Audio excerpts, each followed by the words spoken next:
Well, there's a lot of raven stories. The raven is a very popular figure in storytelling, even in reality in life.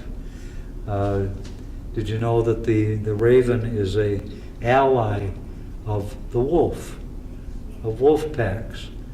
The raven and the crow, of course, are cousins. They're related, same family group. And ravens would follow the wolf packs. And there's two reasons for that. The raven is an alarmer. You know, if there's danger coming, he'll sound off and warn the wolves about danger coming. Maybe it's a grizzly bear or something, you know. On the other hand, it works the other way around. When the wolves make a kill, hunting something, and eat it, there's always leftovers. And so the raven hangs around for the leftovers too. You know, so it works both ways. They both have an advantage to be friends, to take care of each other. Well, this is a story about a raven bringing light to the world. Now, raven is black, and he lived in ancient times in a black world. There was no light at all. He had to fly in the dark. He had to land in the dark. Everything was dark. There was no light. There was no sun. There was no moon. There were no stars. There was nothing of that sort. And he was flying through the night one time, and all of a sudden he saw a light. Not a bright light, just a kind of a dull light off on the land. And he flew and he flew and he flew a long way until that light became bigger and bigger. When he finally got there, it was a huge teepee. Huge teepee. And he flew around that teepee trying to figure out why it was lit up. How come, where'd this light come from?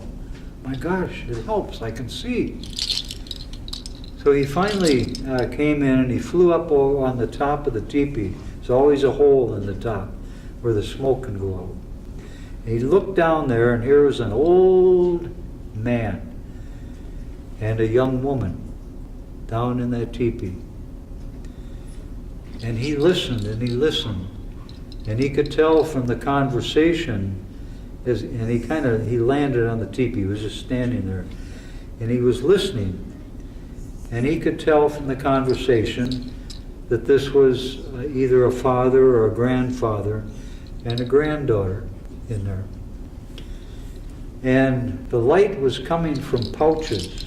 We call them parfleches, hanging on the inside of the teepee.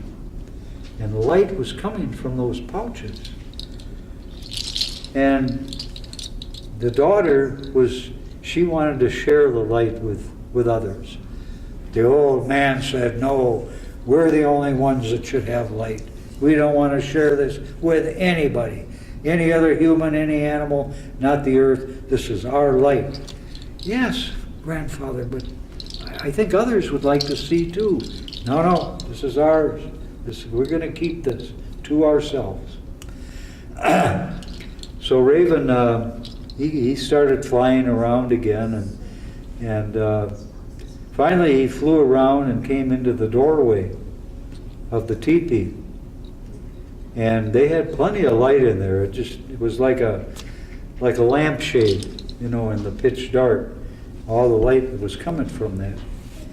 Now the daughter was cooking a porridge pot. She had a pot on a fire, and she was cooking that.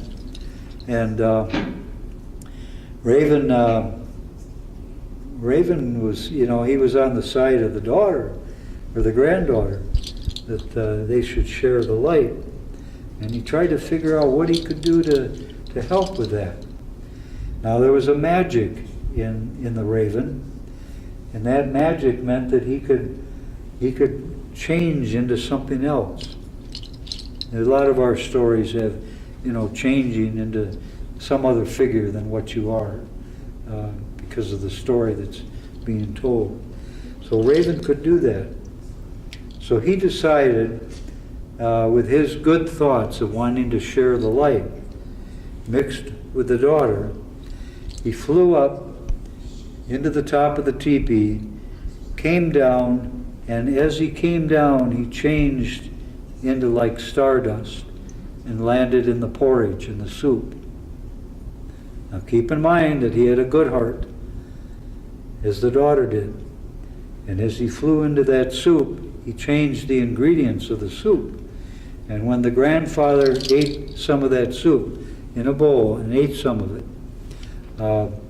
he started to have a lighter heart, a little better good feeling about sharing. And his granddaughter kept after him about sharing the light. And it's because Raven came into that soup, filled it into the soup, that the grandfather ate that soup, that when he tossed that soup up the top, it flew out into the sky and created the stars. The sun came to be, and the moon at night, and all the light came into the world. And this is just a kind of a shortened version of how Raven brought light to the world.